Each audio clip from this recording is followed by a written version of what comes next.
السلام علیکم ورحمۃ اللہ وبرکاتہ۔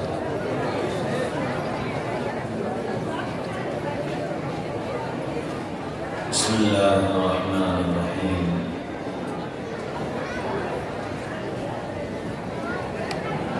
الحمد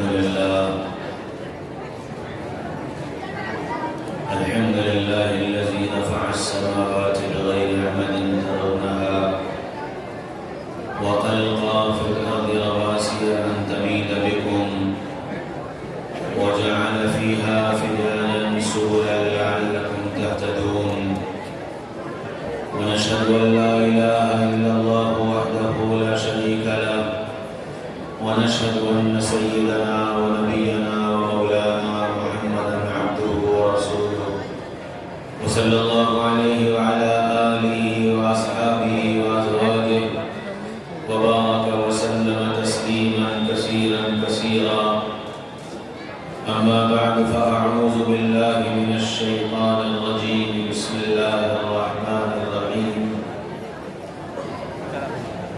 إنما يريد الله ليذهب عنكم الرجس أهل البيت ويطهركم تطهيرا وقال تبارك وتعالى رجال لا تلهيهم تجارة ولا بيع عن ذكر الله وقال رسول الله صلى الله تعالى عليه وسلم يا أبا سفيان جئتكم بكرامة الدنيا والآخرة وقال رسول الله صلى الله تعالى عليه وسلم أذكركم الله في أهله أذكركم الله في أهله أذكركم الله في أهل بيته أو كما قال عليه الصلاة والسلام۔ قابل قدر قابل احترام حضرات علماء کرام اور بہت ہی قابل قدر میرے بھائیوں، دوستوں، عزیزوں، بزرگوں اور بڑی امیدوں سے وابستہ پردے میں بیٹھی میری ماں اور بہنوں،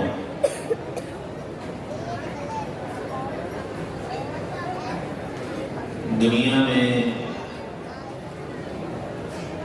قومیں اپنی تاریخ سے پہچانی جاتی ہیں۔ جن قوموں کی کوئی تاریخ نہیں ہوتی ان قوموں کی کوئی پہچان نہیں ہوتی، اور جن قوموں کی تاریخ ہوتی ہے انہی قوموں کی تہذیب بھی ہوتی ہے، انہی قوموں کا کیلنڈر بھی ہوتا ہے، انہی قوموں کا کلچر بھی ہوتا ہے۔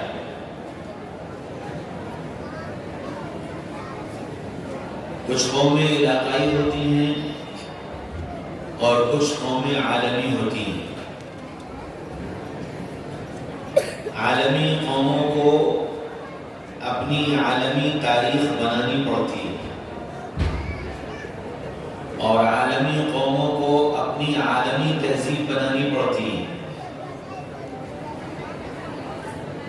اور عالمی قوموں کو اپنا عالمی کیلنڈر بنانا پڑتا ہے اور اس کو بنائے رکھنا پڑتا ہے۔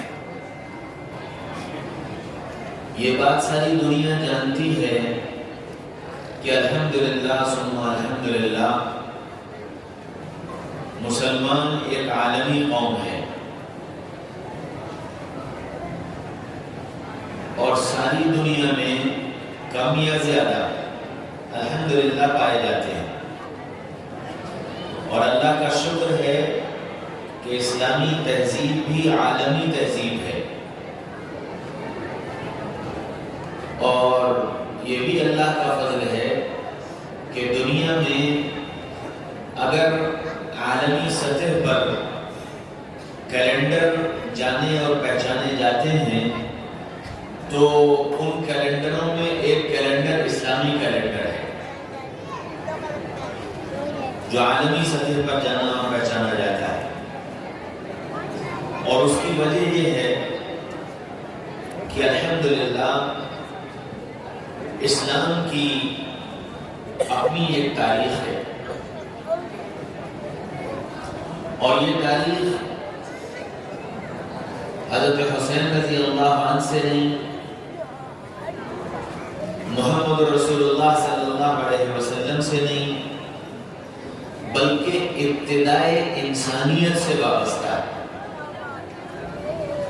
اسلام کی تاریخ ابتدائے انسانیت سے وابستہ ہے، اور اس کی دلیل کہ یہ ابتدائی انسانیت سے وابستہ ہے، اس کی دلیل قرآن ہے۔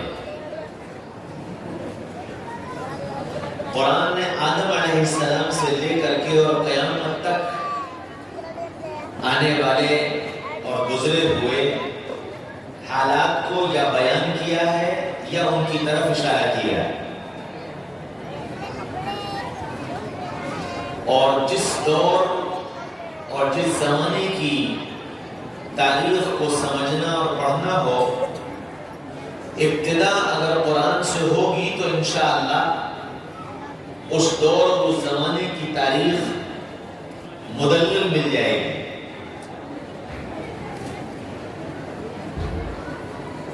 دنیا کی اور جتنی تاریخیں ہیں ان تاریخوں میں اتار چڑھاؤ ہے،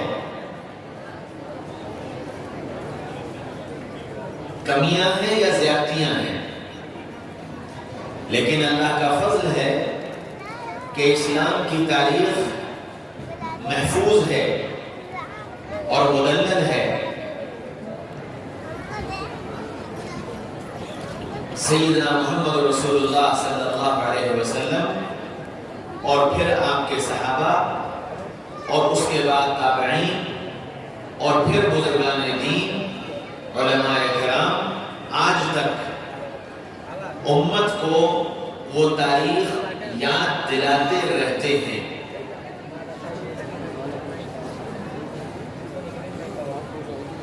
اور یہ بات بھی یاد رکھیں کہ کوئی تاریخ دنیا کی کوئی قوم نہیں مٹاتی، بلکہ ہر قوم اپنی تاریخ کو یا تو خود بدلتی ہے یا خود مٹاتی ہے۔ تاریخ کو کوئی مٹا نہیں پاتا ہے، ہاں جب تک کہ وہ قوم خود ہی یہ طے نہ کر لے کہ ہمیں اپنی تاریخ بدل دینی ہے یا اپنی تاریخ مٹا دینی ہے۔ اور ایک موٹی سی مثال میں اس کی آپ کو دوں۔ ایک اسلامی کیلنڈر ہے، ہجری کا کیلنڈر جو کہلاتا ہے، جس کے 12 مہینے ہیں، محرم، صفر، ربیع الاول، ربیع الاخر، جمادی الاولی، جمادی الاخری، رجب، شعبان، رمضان، شوال، ذی القعدہ، ذی الحجہ، یہ 12 مہینے ہیں، یہ اسلامی کیلنڈر ہے۔ سیدنا عمر رضی اللہ عنہ نے اس کیلنڈر کی ابتدا کی، ہجرت کے واقعے سے اس کیلنڈر کو جوڑا، اور پھر عالم اسلام میں اسی کیلنڈر کے مطابق سارے کام کیے جانے لگے، اور دنیا اور خاص طور سے اسلامی ممالک اسی تاریخ کو جانتے تھے اور اسی تاریخ کے مطابق اپنے سارے کام کاج کیا کرتے تھے۔ ہندوستان جہاں 800 سالہ حکومت ہمارے اور آپ کے ہاتھ میں تھی، اس 800 سالہ دور میں بھی کام اسی کیلنڈر کے مطابق ہو رہے تھے۔ پھر کیا ہوا کہ یہ کیلنڈر ہماری زندگیوں سے بالکل مٹ گیا، اور ایسا ختم ہوا کہ نہ تاریخ یاد، نہ سن یاد، نہ مہینہ یاد۔ بڑوں کو یاد نہیں تو بچوں کو کہاں سے یاد ہوگا، مردوں کو یاد نہیں تو عورتوں کو کہاں سے یاد ہوگا۔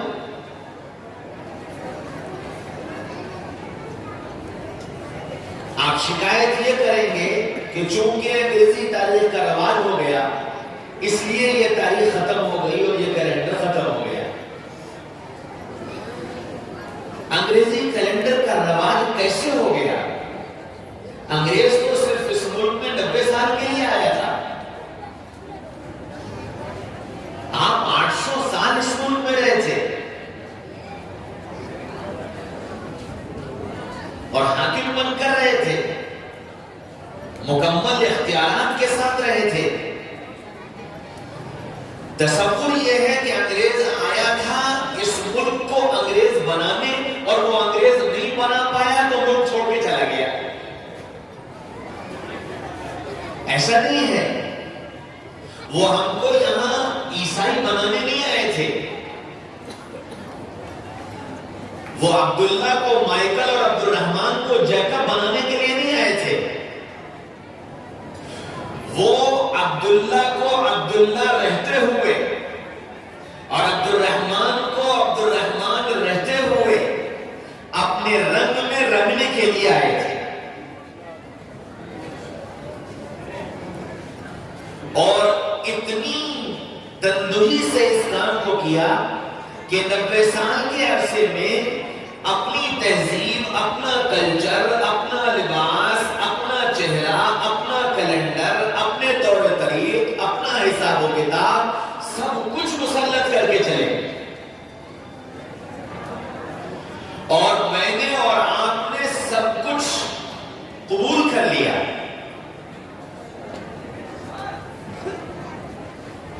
اس کا قصوروار کون ہے؟ آپ اس کا قصور اگر انگریزوں کو قصوروار انگریزوں کو ٹھہراتے ہیں تو آپ غلط ہیں، اس کے قصوروار ہم اور آپ ہیں۔ آپ کے سر پر کون بندوق لیے کھڑا ہوا تھا کہ تم اپنے کام اسلامی کیلنڈر کے مطابق نہیں کرو گے، تم اس عیسوی کیلنڈر کے مطابق کرو گے؟ کون آپ کے سر پر بندوق لیے کھڑا تھا؟ کون آپ کو زبردستی وہ لباس پہنا رہا تھا؟ کون آپ کے چہرے سے اسلامی شناخت کو مٹا رہا تھا؟ کون آپ کے گھر سے اسلامی تہذیب کے جنازے نکال رہا تھا؟ کون آپ کی نسلوں کو اس رنگ میں رنگ رہا تھا؟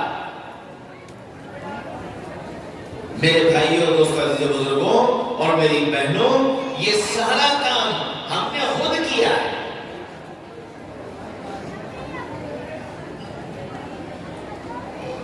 ہماری زبان کس نے زبردستی ہم سے چھین لی؟ ہماری تاریخ اردو میں، ہمارا سارا لٹریچر اردو میں، ہمارے ماضی کے حساب و کتاب اردو میں، ہماری زمینوں کی لکھت پڑھت اردو میں۔ پرسوں میرے پاس 1941 کی ہریانہ کے ایک آدمی کے زمین کے کاغذات آئے کہ مولانا ذرا اس کا ہندی میں ترجمہ کر دیجیے۔ 1941-42 کے کاغذات سے پتہ یہ چلا کہ 1941-42 تک ہریانہ جیسے اسٹیٹ میں زمین سارے کاغذات اردو میں ہی تیار ہوتے تھے اور اردو میں ہی لکھے جاتے تھے۔ اب اردو کس نے چھین لی ہم سے؟ اور کون سی بندوق ان پر چھینی گئی؟ تاریخیں خود نہیں مٹتی ہیں، تاریخوں کو ہم خود مٹاتے ہیں۔ تہذیبیں خود نہیں مٹتی ہیں، تہذیبوں کو ہم خود مٹاتے ہیں۔ مولانا ابوالکلام آزاد نے اپنی کتاب میں لکھا تھا کہ جس قوم کو مٹانا ہو اس قوم سے اس کی زبان چھین لو، وہ قوم خود بخود مٹ جائے گی، وہ قوم خود بخود ختم ہو جائے گی۔ یہ تو اللہ کا کرم ہے کہ اللہ تعالیٰ نے اس اسلامی کیلنڈر سے رمضان کو جوڑ دیا اور عید کو جوڑ دیا اور عید الاضحیٰ کو جوڑ دیا اور سیدنا حسین رضی اللہ عنہ کی شہادت کو جوڑ دیا اور جناب رسول اللہ صلی اللہ علیہ وسلم کی آمد کو جوڑ دیا۔ یہ ایسے واقعات ہیں جس کی وجہ سے وہ کچھ مہینے اور کچھ تاریخیں اور کچھ ایام یاد رہتے ہیں۔ ورنہ اگر ان ساری چیزوں کو نکال لیا جائے تو ہماری زندگیوں کے اندر اسلامی تاریخ کا کہیں کوئی وجود اور کہیں کوئی بقا نہیں رہ گیا۔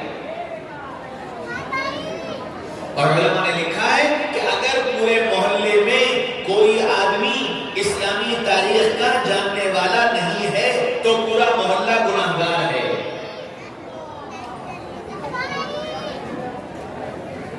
اس لیے پورا بیان تو جو اللہ آپ کی طرف پر کہلوائے گا وہ سب بات کی بات، میں صرف دو باتیں آپ سے آج عملی طور پر چاہتا ہوں کہ صرف آج یہ مجمع مردوں کا بھی اور عورتوں کا بھی یہاں سے صرف دو باتوں کی نیت کر کے چلا جائے۔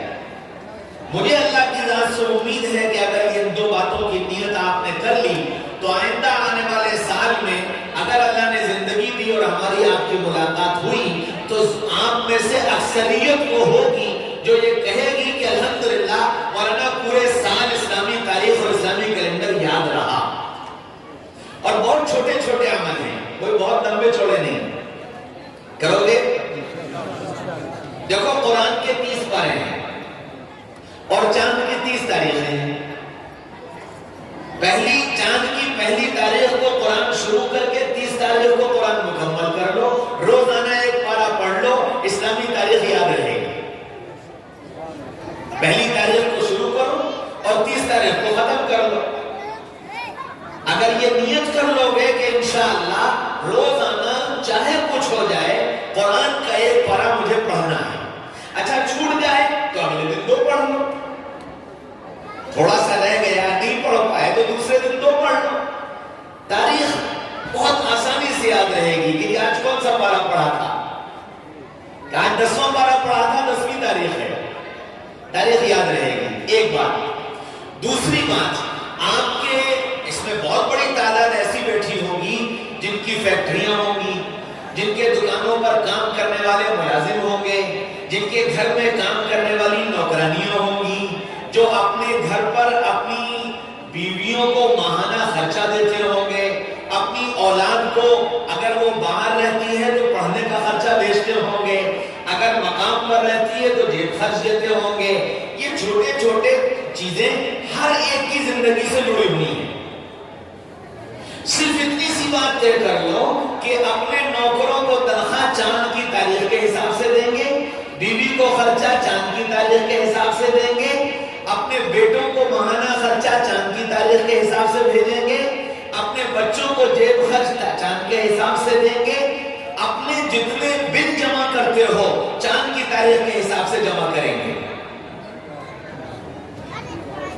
صرف آپ کو نہیں، آپ کے ماتحت رہنے والوں کو بھی تاریخ یاد رہے گی۔ اچھا، اور اس وقت بہت آسان کام ہے، 1 دن کا فرق ہے، انگریزی 9 ہے، چاند کی 10 ہے، تو اگر آج سے نیت کر لو گے تو انشاءاللہ چاند کی ترتیب پر اپنے ان سارے نظاموں کو لانا آسان ہو جائے اور ایک بڑی سنت زندہ ہو جائے گی کہ اسلامی کیلنڈر اور اسلامی تاریخ محفوظ ہو جائے گی۔ کرو گے؟ کوشش کرو انشاءاللہ، یہ مشکل کام نہیں ہے، آپ صرف ارادہ کر لو کہ ہم اب اس ترتیب پر اپنے نوکروں کو تنخواہ دیں گے، اپنی دکان کے ملازموں کو تنخواہ دیں گے، اپنے گھر میں بیوی کو خرچہ دیں گے، اپنے بل اس حساب سے جمع کریں گے، انشاءاللہ ثم انشاءاللہ یہ تاریخ آپ کو یاد رہے گی۔ یہ 2 کام اگر آج اس مجمع نے طے کر لیے اور یہاں سے یہ مجمع طے کر کے چلا گیا تو دیکھو ایک بڑا فائدہ یہ ہوگا کہ انشاءاللہ پورے سال میں رمضان چھوڑ دو تو 11 قرآن ختم کرنے کی اللہ توفیق دے دے۔ رمضان میں اللہ جتنی توفیق دے اتنے کر لینا۔ اور یہ پابندی نہیں لگا رہا کہ 1 سے زیادہ مت پڑھنا، اللہ جس کو توفیق دیتا ہے اور جو کرتے ہیں تو ماشاءاللہ اولو العزم لوگوں میں سے ہیں۔ ہمارے تمہارے جیسے جو جن کے لیے 1 پارے کے بھی لالے پڑے ہوئے ہیں، کم از کم آج یہ نیت کر لیں کہ اب سے انشاءاللہ قرآن کے 1 پارے کی تلاوت کریں۔ اچھا، جنہوں نے قرآن نہیں پڑھا وہ آج یہ نیت کر لو کہ انشاءاللہ قرآن پڑھیں گے اور پڑھنے کے بعد پھر 1 پارہ روز کی تلاوت کریں گے۔ دیکھو سننا سنانا بہت ہو چکا ہے، اب کچھ کرنے کرانے کی سوچو۔ بیانات ماشاءاللہ پہلی محرم سے آج 10 محرم ہو گئی، روزانہ آ کے 1.5 گھنٹہ 2 گھنٹہ بڑے بڑے علماء اور بزرگان دین اور اہل اللہ کے خطابات سنتے چلے آ رہے ہیں، اور بہت ساری باتیں آپ نے سن لی، اور مجھے حسن ظن ہے اور اللہ کی ذات سے امید ہے کہ اس مجمع میں سے بہت بڑی تعداد وہ ہوگی جس نے ان 10 دنوں میں جو کچھ سنا ہوگا اس میں بہت ساری چیزوں پر عمل کرنے کی نیت کی ہوگی اور ارادہ کیا ہوگا۔ میرے بھائیوں، دوستوں، عزیزوں، بزرگوں، اللہ کرے کہ ایسا ہوا ہو، اور اگر خدا نہ خواستہ نہیں ہو پایا تو کم از کم آج نیت کر لو کہ انشاءاللہ اس 10 دنوں کے اندر جو جو باتیں سنی تھی، جتنی بس میں ہے اتنی تو شروع کر دیں، جتنی بس میں ہے۔ یقینی بات ہے کہ آپ یہ سوچو کہ مول صاحب آپ 1.5 گھنٹہ بیان کرو گے اور اس میں آپ واقعات سناؤ گے صحابہ کے، اور اس میں آپ واقعات سناؤ گے حضرت حسین کے، اور اس میں آپ واقعات سناؤ گے جنید بغدادی کے اور رابعہ بصریہ کے، تو اب ظاہر بات ہے کہ اس زمانے میں عورت یہ کہے کہ ہم رابعہ بصریہ نہیں بن سکتے، اور مرد یہ کہے کہ ہم جنید بغدادی نہیں بن سکتے۔ یقینی بات ہے ہم بن نہیں سکتے، بننے کی کوشش تو کر سکتے ہیں، ایک ایک قدم تو بڑھا سکتے ہیں، اور اس نیت سے بڑھاؤ۔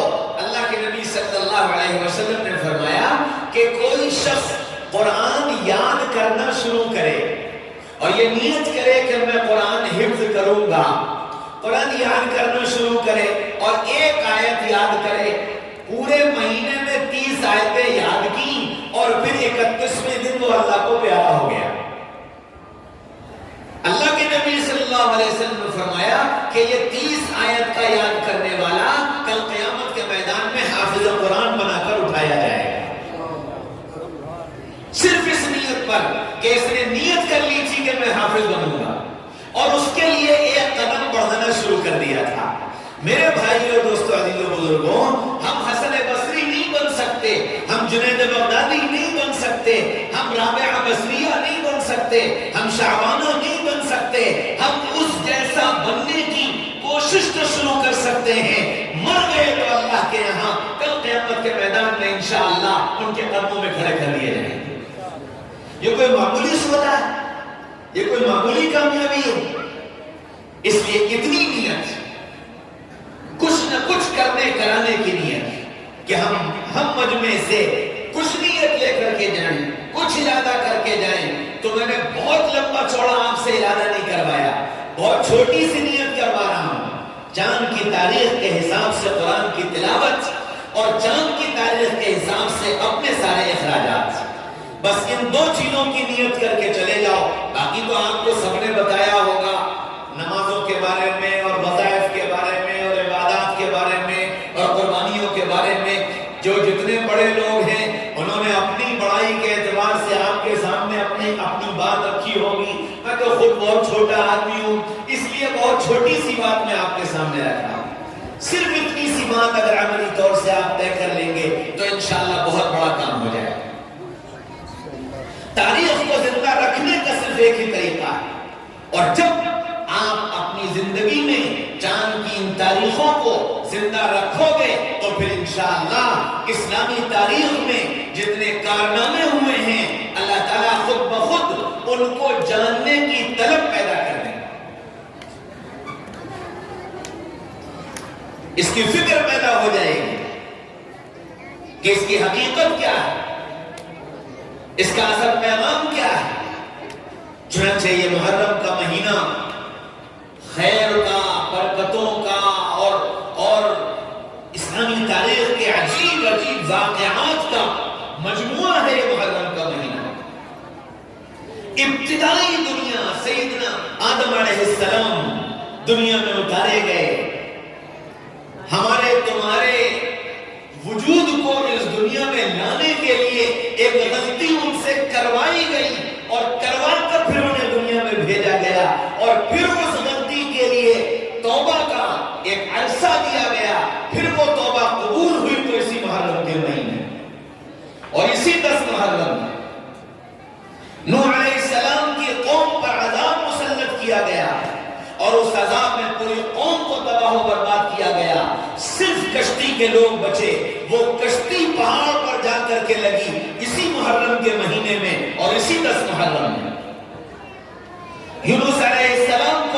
مچھلی کے پیٹ میں بھیجا گیا، وہاں ان کی حفاظت کی گئی اور پھر ان کو نکالا گیا، وہ بھی اسی 10 محرم کو، محرم کے مہینے میں ابراہیم علیہ السلام کو آگ میں ڈلوایا گیا اور آگ میں حفاظت کی گئی، اور پھر 40 دن کے بعد اس آگ سے صحیح سلامت نکالا گیا اسی 10 محرم میں۔ تو محرم کا مہینہ اور محرم کی تاریخ یہ تو بھری پڑی ہوئی جو آپ کو یاد دلائے گی، اور یہ یاد جب آئے گی جب آپ کو محرم کا مہینہ یاد ہوگا۔ مزے کی بات یہ ہے کہ اتنے بڑے بڑے واقعات، ان سب پر ہم میں سے کسی کی نگاہ جاتی ہی نہیں اور اس کے تذکرے ہوتے ہی نہیں۔ تذکرہ محدود ہو گیا صرف سیدنا حسین رضی اللہ عنہ کی شہادت تک، اور یہ تذکرہ محدود اس لیے کر دیا گیا کہ سیدنا حسین رضی اللہ عنہ کا جو مقام تھا اور جو آپ صلی اللہ علیہ وسلم کو ان سے محبت تھی، باطل حضرت حسین رضی اللہ عنہ کے مقام اور آپ صلی اللہ علیہ وسلم کی ان سے محبت کا ہمارے ہاتھوں مذاق اڑوانا چاہتا تھا، ہمارے ہاتھوں، اور آپ رضی اللہ عنہ کی شہادت کو اور آپ کی قربانی کو اور آپ کی اس مظلومانہ کیفیت کو باطل نے ایسے رنگوں میں رنگا اور ایسی چیزیں اس کے ساتھ جوڑ دی کہ آج حضرت حسین رضی اللہ عنہ کی شہادت مذاق بن کر کے رہ گئی۔ دنیا مذاق اڑا رہی ہے،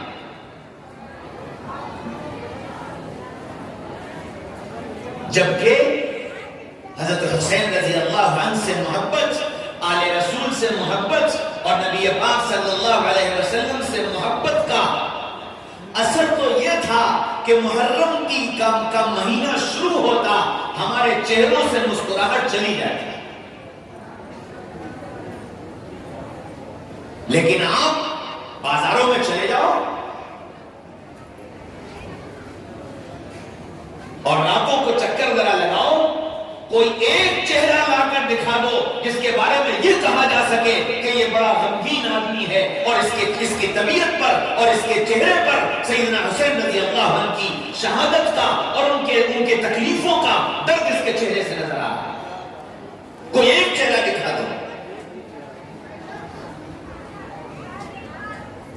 کربلا کے میدان میں سیدنا حسین رضی اللہ عنہ نے جو پیغام دیا تھا، میں 2 لفظوں میں پورے کربلا کے میدان کا خلاصہ اگر عرض کروں کہ پورے کربلا کی جنگ کے میدان کا جو پیغام تھا وہ 2 لفظ تھے، ایک سجدہ ایک پردہ۔ پورے کربلا کا پیغام ایک سجدہ اور ایک پردہ کہ حضرت حسین رضی اللہ عنہ نے کربلا کے میدان میں تیر کھاتے ہوئے، جسم سے خون ٹپکاتے ہوئے، جسم کے ٹکڑے ہوتے ہوئے سجدہ کیا ہے، اور کربلا کی اس دھرتی کو اور اس زمین کو اپنے پسینے سے نہیں، اپنے خون کے قطروں سے سجدے کی حالت میں رنگا ہے، اور قیامت تک کے آنے والے لوگوں کو بتا دیا تھا تم پر کتنے مظالم ہو سکتے ہیں، تم پر کتنی زیادتیاں ہو سکتی ہیں، تم پر کتنی تکلیفیں آ سکتی ہیں، تم کتنی پریشانیوں میں مبتلا کیے جا سکتے ہو، تمہاری وہ تکلیفیں، تمہاری وہ پریشانیاں، تمہاری وہ مصیبتیں کربلا کے میدان سے زیادہ نہیں ہو سکتی۔ اور ان ساری تکلیفوں کے بیچ میں حسین جیسے وہ جس کو خطاب مل چکا تھا سید شباب اہل الجنہ، جب حسین جیسے کو سجدہ چھوڑنے کی اجازت نہیں تو تم کیسے سجدہ چھوڑ سکتے ہو؟ ایک بات سجدے کی حفاظت، اور پھر دوسری بات اسی کربلا کے میدان میں سیدنا حسین رضی اللہ عنہ کی بہن زینب بھی موجود ہیں، آپ کی اہلیہ محترمہ شہربانو بھی موجود ہیں، ساری تاریخ کی کتابیں اٹھا لو، اپنوں کی پرائیوں کی، اپنوں کی غیروں کی، محبت کرنے والوں کی دشمنوں کی، سب کی کتابیں اٹھا لو اور کسی ایک کتاب میں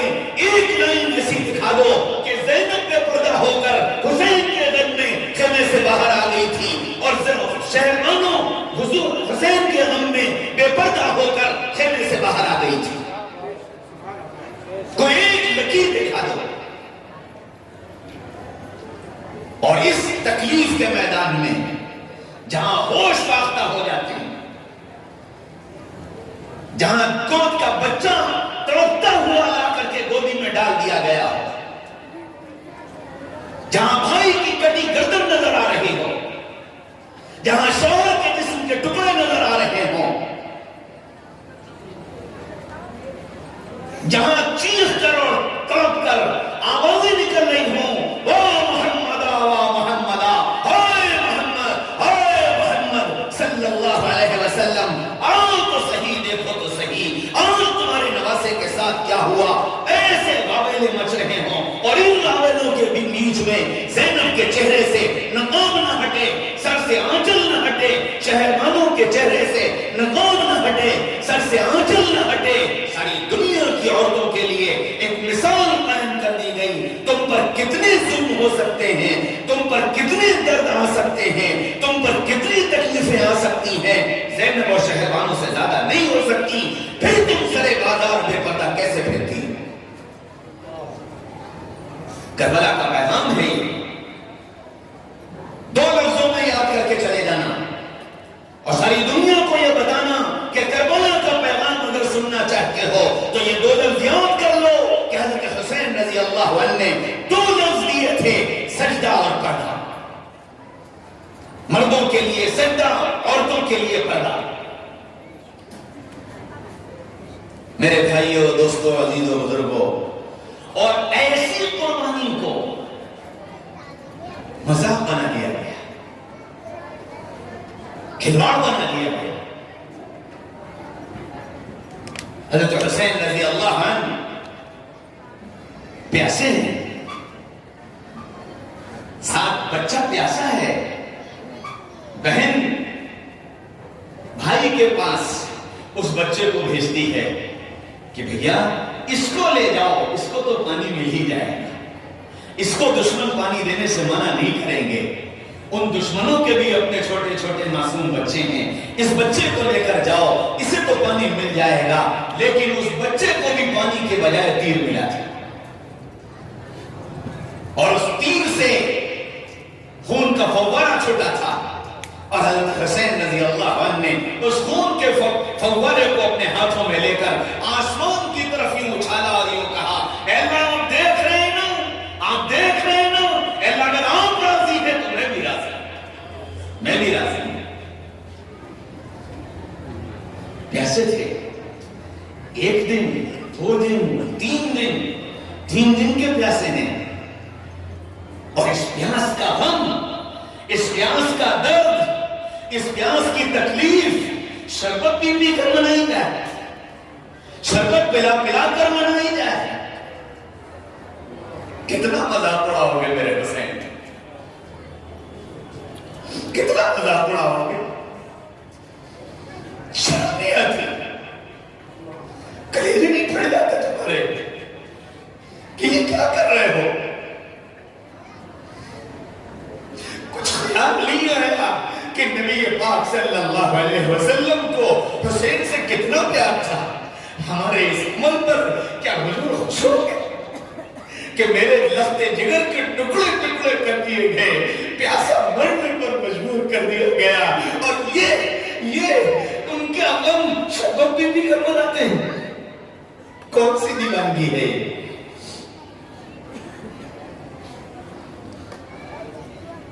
سیدنا حسین رضی اللہ عنہ کربلا کے میدان میں روزے سے ہیں. دلیل ہے اس کی، آپ روزہ ہیں، اس کی دلیل ہے. جمعرات کا دن تھا، دن گزرا، رات آئی. اپنے ساتھیوں سے کہا کہ دیکھو آج جمعے کی رات ہے، جلدی سے سو جاؤ، آخر رات میں اٹھ کر اللہ کو منائیں گے. ہائے کیا حسین سے اللہ ناراض تھا؟ حسین کے ساتھیوں سے کیا اللہ ناراض تھا؟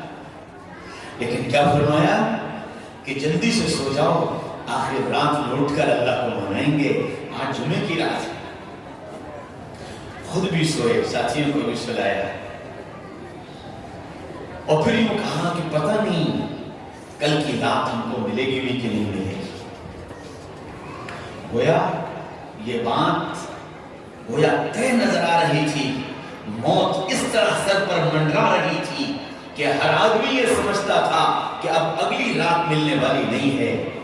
لیکن ایسے حالات میں بھی ایسی مزے کی نیند سوئے کہ خواب دیکھنے لگے. خواب دیکھنے لگے. تہجد کے وقت اٹھے تو چہرے پر مسکراہٹ. دنیا میں رسوا کر دی. کہاں کی محبت. اور یہ یوں ہی نہیں ہو گیا.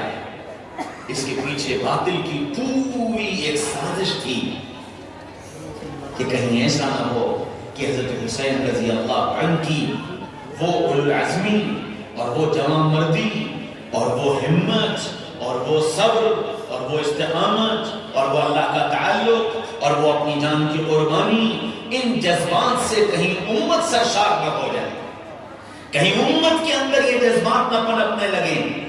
کہیں امت ان سے سبق لے کر کے اپنے قدم آگے نہ بڑھانے لگے.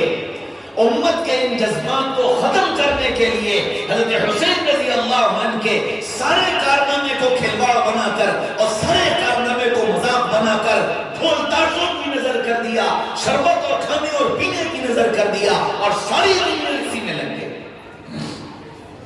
ساری دنیا اسی میں لگ گئی. میرے بھائیو، دوستو، عزیزو، بزرگو، حضرت حسین رضی اللہ عنہ اور آپ صلی اللہ علیہ وسلم کا پاک خاندان سب سے محبت اور سب کا لحاظ اور سب کی اہمیت اس کی دعوت دی ہے جناب رسول اللہ صلی اللہ علیہ وسلم نے. اے لوگوں، میں تم کو اپنے گھر والوں کا خیال رکھنے کی تاکید کرتا ہوں. اذکرکم اللہ فی اہل بیتی، میرے گھر والوں کے سلسلے میں تم اللہ سے ڈرنا اور ان کا خیال رکھنا، ان سے محبت رکھنا، ان کی تعظیم کرنا، ان سے عقیدت رکھنا. بالکل طے شدہ بات ہے کہ سیدنا حسین رضی اللہ عنہ ہمارے دل کا چین ہے اور ہمارا سب کچھ ان پر قربان ہے. لیکن میرے بھائیو، دوستو، بزرگوں، حضرت حسین رضی اللہ عنہ کی شہادت میں ہم باقی سب کو بھول جائیں. جیسے حضرت حسین ابن علی کی شہادت کربلا کے میدان میں ہوئی ہے، اسی طرح 9 اور ابن علی ہیں جن کی شہادت کربلا کے میدان میں ہوئی ہے. سب سے پہلی شہادت محمد الاوسط ابن علی رضی اللہ عنہ کی ہوئی، حضرت علی کے بیٹے ہیں. دوسری شہادت ابو بکر ابن علی رضی اللہ عنہ کی ہوئی، بیٹے ہیں حضرت علی رضی اللہ عنہ کے. تیسری شہادت عثمان ابن علی رضی اللہ عنہ کی ہوئی، بیٹے ہیں علی رضی اللہ عنہ کے. چوتھی شہادت عمر ابن علی رضی اللہ عنہ کی ہوئی، بیٹے ہیں حضرت علی رضی اللہ عنہ کے. پانچویں شہادت عبداللہ ابن علی رضی اللہ عنہ کی ہوئی، بیٹے ہیں حضرت علی رضی اللہ عنہ کے. چھٹی شہادت عبیداللہ ابن علی رضی اللہ عنہ کی ہوئی، بیٹے ہیں حضرت علی رضی اللہ عنہ کے. ساتویں شہادت عبیداللہ عباس ابن علی رضی اللہ عنہ کی ہوئی، بیٹے ہیں حضرت علی رضی اللہ عنہ کے. آٹھویں شہادت جعفر ابن علی رضی اللہ عنہ کی ہوئی، بیٹے ہیں حضرت علی رضی اللہ عنہ کے. نویں شہادت حضرت حسین رضی اللہ عنہ کی ہوئی، بیٹے ہیں حضرت علی رضی اللہ عنہ کے. آپ نے نام سنے باقی 8 کے؟ کبھی ان کا تذکرہ سنا؟ جیسے حضرت حسین کی گردن کاٹی گئی، جیسے حضرت حسین کے جسم کے چیتھڑے اڑائے گئے، جیسے حضرت حسین کے جسم کے ٹکڑے ٹکڑے کیے گئے، اسی طرح علی کے لالوں کے بھی ٹکڑے ٹکڑے کیے گئے. ایک بات، دوسری بات اور بتا دوں. حضرت علی رضی اللہ عنہ، دنیا یہ کہتی ہے اور سمجھانے کی کوشش کرتی ہے کہ حضرت علی رضی اللہ عنہ کا حق مار لیا تھا حضرت ابو بکر نے، عمر نے، عثمان نے، اور گویا حضرت علی میں ابو بکر اور عمر اور عثمان سے دشمنی تھی اور ان کے تعلقات بڑے خراب تھے. اتنی بات تو سمجھ میں آ جانی چاہیے کہ اہل سنت والجماعت وہ گھر کہلاتا ہے جس گھر میں بچے کھیلا کرتے ہیں۔ حضرت علی رضی اللہ عنہ کے بیٹے ہیں، آپ نے نام پسند کیا ابو بکر، آپ نے نام پسند کیا عمر، آپ نے نام پسند کیا عثمان، اور اپنے بیٹوں کا نام رکھا ہے۔ دوسری بات، حضرت عمر رضی اللہ عنہ نے جنگ قادسیہ میں جب ایران کو فتح کیا ہے اور ایران سے جب مال آیا، مال غنیمت آیا، غلام آئے، باندیاں آئیں، تو انہی نے اس بادشاہ کی بیٹی شہربانو شہزادی وہ بھی گرفتار ہو کر کے آئی، حضرت عمر رضی اللہ عنہ کی خدمت میں لائی گئی، یہ شہربانو ہے، شہزادی ہے، بادشاہ کی بیٹی ہے۔ حضرت عمر نے اعلان کیا یہ شہزادی ہے تو اس کا نکاح شہزادے سے ہوگا، یہ شہزادی ہے تو اس کا نکاح شہزادے سے ہوگا۔ اور جب یہ اعلان ہوا دنیا یہ سمجھی کہ شہزادہ عبداللہ ابن عمر ہوگا، اس سے نکاح ہوگا۔ حضرت عمر رضی اللہ عنہ نے حضرت علی کو بلایا اور علی سے کہا، علی شہربانو آئی ہے، یہ شہزادی ہے، میرا اور تمہارا کائنات کا شہزادہ حسین ہے، شہربانو حسین کو زیبا دیتی ہے، میری رائے یہ ہے کہ شہربانو کا نکاح حسین سے کر دیا جائے رضی اللہ عنہ۔ یہ رشتے محبتوں پر قائم ہوتے ہیں یا دشمنیوں پر؟ میرے بھائیوں، دوستوں، عزیزوں، بزرگوں، تاریخ اس لیے بدل دی گئی کہ تاریخ کو ہم نے محفوظ نہیں رکھا، تاریخ کو ہم نے یاد نہیں رکھا۔ ہم یاد رکھتے تو ہمیں پتہ ہوتا کہ حضرت عمر کون ہیں، حضرت عثمان کون ہیں، حضرت علی کون ہیں، اور پھر ان کے ساتھ جو رشتے ہیں، ان کے آپس میں جو تعلقات ہیں، جو محبتیں ہیں، جو عظمتیں ہیں دوسرے کے لیے، معمولی بات۔ حضرت عمر رضی اللہ عنہ گلی میں تشریف لے جا رہے ہیں، حضرت حسن اور حسین کھیل رہے ہیں۔ حضرت عمر کا جلال اتنا تھا کہ انسان تو انسان، شیطان بھی بھاگ جایا کرتا تھا۔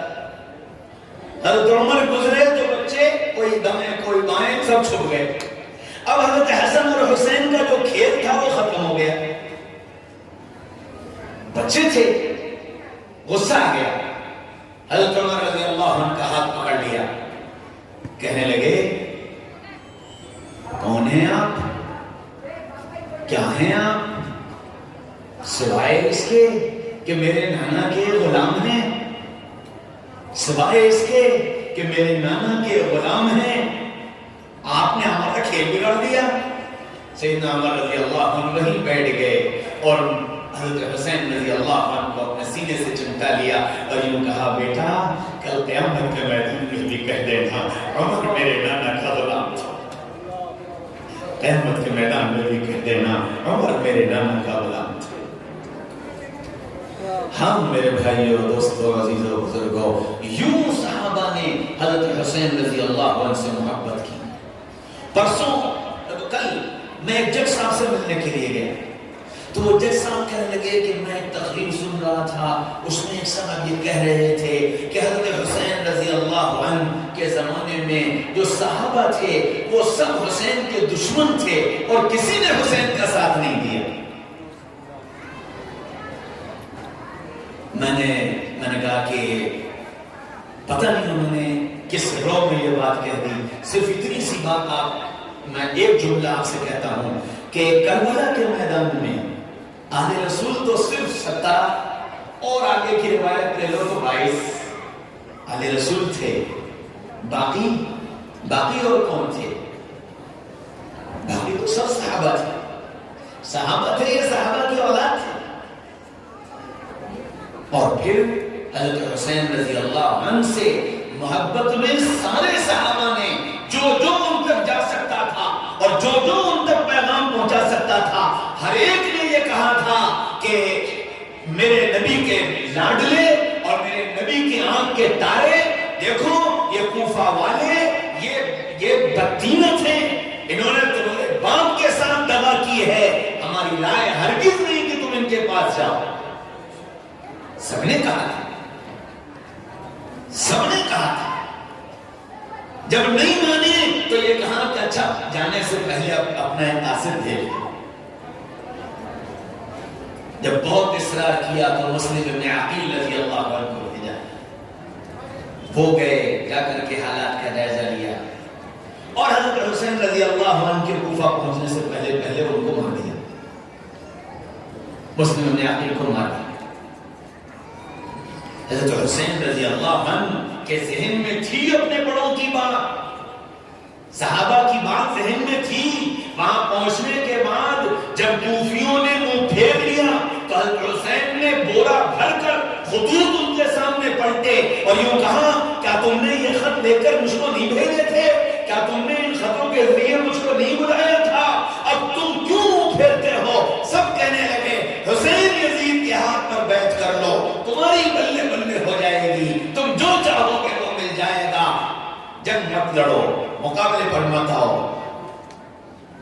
حضرت حسین رضی اللہ عنہ نے فوراً اس وقت یزید نے جو دھوکے کا کام کیا وہ یہ کیا کہ جیسے ہی پتہ چلا کہ حضرت حسین رضی اللہ عنہ کوفہ آ رہے ہیں، فوراً حضرت نعمان ابن بشیر رضی اللہ عنہ جو گورنر تھے کوفہ کے، ان کو معزول کر کے عبید اللہ بن زیاد کو گورنر بنا دیا۔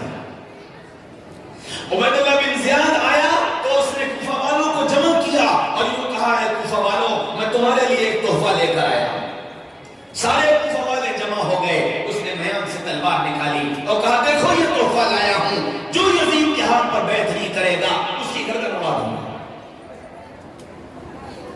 اور بس اتنی ہنکار میں کوفی پھر گئے۔ حضرت حسین رضی اللہ عنہ تشریف لائے، عبید اللہ بن زیاد سے ملاقات ہوئی، اس نے سارا پیغام سنایا۔ حضرت حسین کے ذہن میں ساری تصویر آ چکی تھی، ساتھ والے جتنے تھے وہ یہ کہتے تھے کہ ہم مسلم ابن عقیل کا بدلہ لیں گے۔ حضرت حسین رضی اللہ عنہ نے کہا عبید اللہ سے کہ ہماری تین باتیں، پہلی بات ہماری یزید سے ملاقات کرا دو، ہم یزید سے براہ راست بات کریں گے، یہ نہیں مانتے ہمیں واپس جانے دو، ہم مدینہ واپس جا رہے ہیں، ہم کوئی مقابلہ نہیں کریں گے، ہم مدینہ واپس چلے جائیں گے، یا پھر ہم کو اجازت دے دو کہ ہم کسی اسلامی جمع لشکر کے ساتھ جا کر اللہ کے راستے میں اپنی جان کی قربانی دے دیں اور اللہ کے کلمے کی سر بلند کرنے کی محنت کریں۔ عبید اللہ بن زیاد نے ان تینوں باتوں کو تسلیم کیا کہ ٹھیک ہے، اور یہ پیغام یزید کے پاس کہلوایا۔ یزید نے بھی قبول کر لیا، اور قبول کرنے کے بعد شمر سے کہا کہ جاؤ اور حسین ابن علی کو لے کر کے آؤ۔ شمر نے بدبختی کی، شمر آیا اور آ کر کہنے لگا کہ تم یزید سے ملاقات تو کر سکتے ہو، لیکن ایک شرط ہے کہ تم کو عبید اللہ بن زیاد کے ہاتھ پر یزید کے لیے بیعت کرنی پڑے گی، اور واپس ہم تمہیں جانے نہیں دیں گے۔ بیعت کرو اور ہمارے ساتھ چلو، اور بیعت نہیں کرتے ہو تو ہم مقابلہ کریں۔ اب کیا راستہ تھا؟ جب یہ بات کہی شمر نے، تب حضرت حسین رضی اللہ عنہ نے اپنے ساتھیوں سے کہا کہ یہ بات میرے لیے ہے، تم میں سے جو واپس آنا چاہے واپس چلا جائے، جو واپس آنا چاہے واپس چلا جائے۔ لیکن وہ جتنے عاشقان رسول اور عاشقان حسین تھے، سب نے یہ کہا کہ نہ، ہم آپ کا پسینہ جہاں گرے گا وہاں اپنا خون کا قطرہ گرانے کے لیے تیار ہے، اور ہم اپنی جانوں کے نذرانے آپ کی حفاظت میں پیش کر دیں گے، ہم یوں آپ کو چھوڑ کر نہیں جا سکتے۔ تب وہ جنگ ہوئی، اور پھر حضرت حسین رضی اللہ عنہ کی شہادت ہوئی، اور وہ پوری داستان ہے، واقعات ہیں، وہ سب کچھ ہے۔ لیکن میرے بھائیوں، دوستوں، عزیزوں، بزرگوں، اتنا تاریخ کو خلط ملط کیا گیا، اتنا اجاڑا گیا، اتنا خراب کیا گیا کہ صحیح تصویر ہی مسخ ہو جائے، صحیح شکل ہی باقی نہ رہنے پائے۔ اور جو پیغام حضرت حسین رضی اللہ عنہ کربلا کے میدان سے امت کو اور انسانیت کو دینا چاہتے تھے، وہ پیغام امت تک پہنچنے نہ پائے۔ یہ پوری سازش کا حصہ ہے جس کا سب شکار ہو گئے، اور جیسے جیسے وقت گزرتا گیا اس کے اندر اور اضافہ ہوتا چلا گیا۔ اس لیے میرے بھائیوں، دوستوں، عزیزوں، بزرگوں، ہم حضرت حسین رضی اللہ عنہ سے محبت کرتے ہیں تو محبت کا تقاضا یہ ہے کہ ہم حضرت حسین رضی اللہ عنہ جیسے باہمت بنیں۔ جن حالات سے ہم گزر رہے ہیں، یقینی بات ہے ہم سب جانتے ہیں، ہم سب کو معلوم ہے کہ جن حالات سے ہم گزر رہے ہیں حالات سخت ہیں، سخت ترین ہیں، لیکن ابھی کربلا جیسے حالات نہیں ہیں، کربلا جیسے حالات نہیں ہیں۔ ہاں ہم مکی دور سے گزر رہے ہیں، ہم مکی دور سے گزر رہے ہیں، لیکن یہ بات بھی یاد رکھو اگر مکی دور آیا ہے تو طے ہے کہ مدنی دور آ کر رہے گا، طے ہے مدنی دور آ کر رہے گا۔ اور یہ بھی یاد رکھو کہ اللہ تعالیٰ نے محمد رسول اللہ صلی اللہ علیہ وسلم کو نبوت کے بعد کی جو زندگی دی ہے، 13 سال مکے کے ہیں، 3 سال 10 سال مدینے کے ہیں، اور یہ فرق کر کے دنیا کو یہ پیغام دے دیا امت پر حالات مکی دور کے زیادہ رہیں گے، امت پر حالات مدنی دور کے کم رہیں گے۔ یہ اشارہ ہے اور اس اشارے کو سمجھنا، اور مکی دور میں رسول اللہ صلی اللہ علیہ وسلم نے 2 باتیں اور 2 پیغام دیے تھے: صبر، برداشت، صبر، برداشت، صبر، برداشت۔ یہ مکی دور کا پیغام تھا۔ چپ رہو، خاموش رہو، برداشت کرو، صبر کر لو، بدلے کی مت سوچو، خاموش رہو، برداشت کر لو۔ جب صبر اور برداشت اپنے اصل مقام پر پہنچ گیا، جبریل آ گئے، جبریل آ گئے، اِنَّا فَتَحْنَا لَكَ فَتْحًا مُبِينًا لِيَغْفِرَ لَكَ اللَّهُ مَا تَقَدَّمَ مِن ذَنبِكَ وَمَا تَأَخَّرَ۔ صحابہ کہنے لگے حالات یہ ہیں، عمرہ کرنے نہیں دیا جا رہا، راستے سے واپس کیا جا رہا، احرام بغیر عمرے کو تروائے دیا جا رہا، اور کہہ رہے ہیں اِنَّا فَتَحْنَا لَكَ فَتْحًا مُبِينًا۔ فرمایا ہاں یہ اعلان ہے، یہ اشارہ ہے کہ اب فتوحات کے دروازے کھلنے والے ہیں۔ میرے بھائیوں، دوستوں، عزیزوں، بزرگوں، حضرت محمد صلی اللہ علیہ وسلم